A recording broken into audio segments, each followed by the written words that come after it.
Well, you've secured your place at the London Marathon. 800,000 people are gonna be pretty jealous of you right now. But what do you do next? That's right, you've managed to be one of those lucky individuals. 850,000 people applied for the London Marathon Ballot and you have secured one. So what do you do next? Well, there's quite a few months until April 2025, but that doesn't mean you don't need to do anything just yet. Let's get into this. Let's see what you as a beginner or you as an advanced runner need to focus on next. So, the first things first is to take a look at your calendar and mark out the number of weeks it is until race day. I'm not going to do that for you. You need to decide when you're going to start your training. But as a quick tip, if you're in this category, the beginner category, you want to give yourself about 20 to 24 weeks of full preparation for the marathon itself. If you're over here in the advanced category, you can get away for preparing for a marathon in about 12 weeks, but you probably want to extend that to about 16 weeks in ideal circumstances. Is it just about lacing up your trainers, which you've kept in the back cupboard for the last few months? No, it is not. You need to do a lot more than that, and this is going to be your quick fire, step-by-step plan to get there.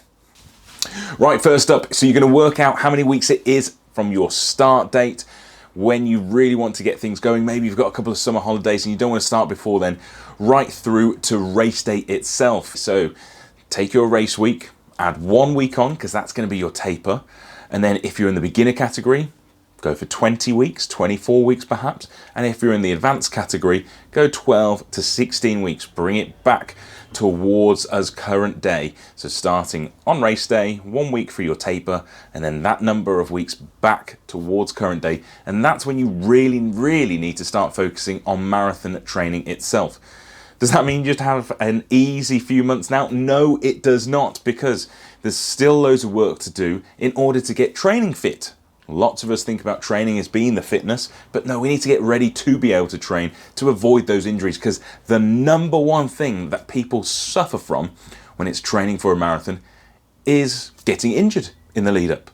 So you want to be strong, you want to be resilient by the time you lace up those trainers for marathon prep. And I keep saying marathon prep because usually when I work with my athletes, my runners, novices to elites, I make sure that we do a little bit of foundational building, we do some speed work prior to us going out for marathon day itself.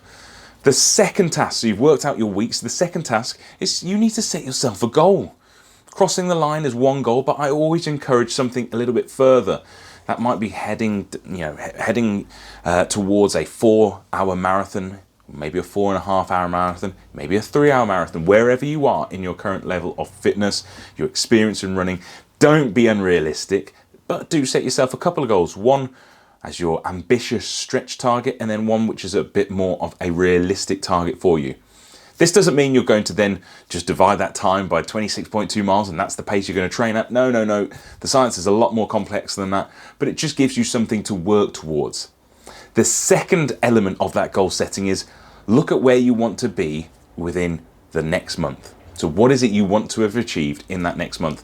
Maybe it's just gone out for 2 runs per week. That's going to be your consistency element. Maybe it's you want to start doing a little bit of speed work during the summer months. Doesn't matter what it is, but just have a couple of goals, because if you have a couple of goals in mind, your chance of achieving those goals is dramatically improved.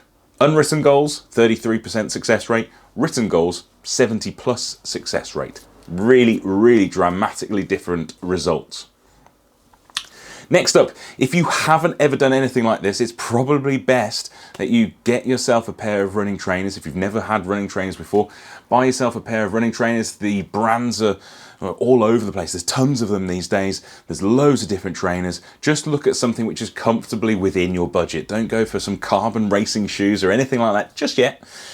Just pick out some shoes which are cushioned, which are definitely running shoes. You don't want to be choosing AstroTurf shoes or anything like that. You want running trainers, and you want to make sure that they're comfortable and within your size. Most brands these days allow you to try on the pair of shoes, and some brands even allow you to have them for a longer period of time. So definitely check out what running shoe suits you. And if you're an experienced runner and you've been doing loads of runs, You know that you should have a cushioned trainer or a long everyday runner. You want something for your tempo, your faster runs, and then obviously your race day trainer. But the technology is going to change loads between now and April 2025. So leave that racing trainer behind, but make sure you understand your mileage that you've accrued within your current pair of running trainers and look at something for every day. This is a hot topic. People always like to comment on whether they should be having cushion trainers, whether they should be having a specific gait analysis performed. The honest truth is most of us don't have good enough biomechanics to choose a barefoot trainer. So we're going to be looking at a higher heel trainer. Most of us could do with a cushioned trainer as opposed to a motion control trainer. So that's a neutral trainer. That's usually when you head into the sports store. And on top of that, these days, the trainer technology is that good that pretty much we can all get away with wearing a neutral cushioned trainer as opposed to maybe a pronation specific trainer. So that's something to consider. Go head to your local sports store, maybe look online, pick out a couple that you're familiar with. Make sure it is within your budget though. You don't need to blow all your money this far out. So you've identified how many weeks it is, you've set out yourself a goal, and you're getting that first pair of trainers or making sure your fresh pair of trainers are ready for this phase. Now, it is summer 2024. You don't need to start marathon training just yet. We've got plenty of weeks, but the most familiar training pattern is just to run slow or run at a pace which you find challenging every single day. Your week should be formed of 70 to 80% really slow, slower than you normally want to run, and then 20 to maybe 25% of your week being faster runs, more intense runs. So you know that you should be running a variety of different types of running. But if you're new to running, what's the most important thing? Consistency. Focus on just heading out a couple of times a week. It doesn't need to be really long runs. You have loads and loads of time. And that's why you should start training now. Start doing things now. It's not formalized marathon training, but it means you're getting yourself used to the whole psychological process of going out for a regular run, as well as developing some bone density, because you're going to be treading lots and lots of miles. So you want to make sure you're familiar with it. It might be, for now, walk runs for 10 minutes, 20 minutes. It might be some slightly shorter runs, but consistently running for the full 20 minutes, say.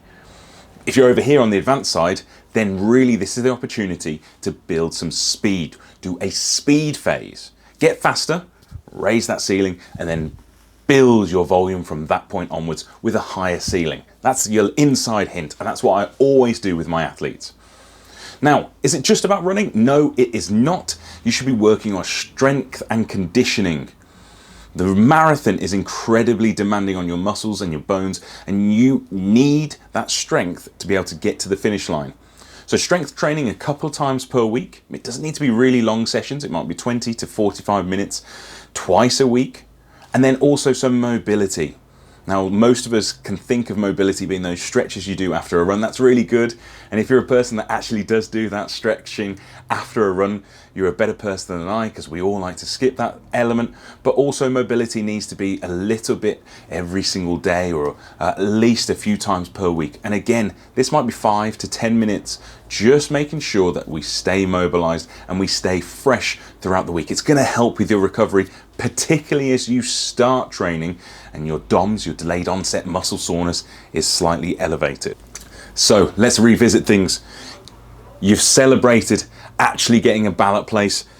You've now looked at how many weeks you've got from when you want to start training till race day, and then you've worked back your advanced part, which is 12 to 16 weeks, or if you're a beginner, 20 to 24 weeks. You've got yourself the right pair of running trainers to get going. You haven't broken the bank to do so.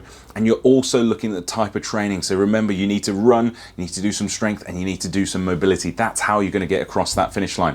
The next part is, can you find someone to help you with this journey? It might be a friend, it might be a local running club, it might be getting yourself a coach, or it might be getting the best coach that is possibly available to you, like someone like me at Performance Physique, haha. And it's about understanding some of the finer details. Maybe you need that accountability of heading out the door with a friend or a coach or a local running club.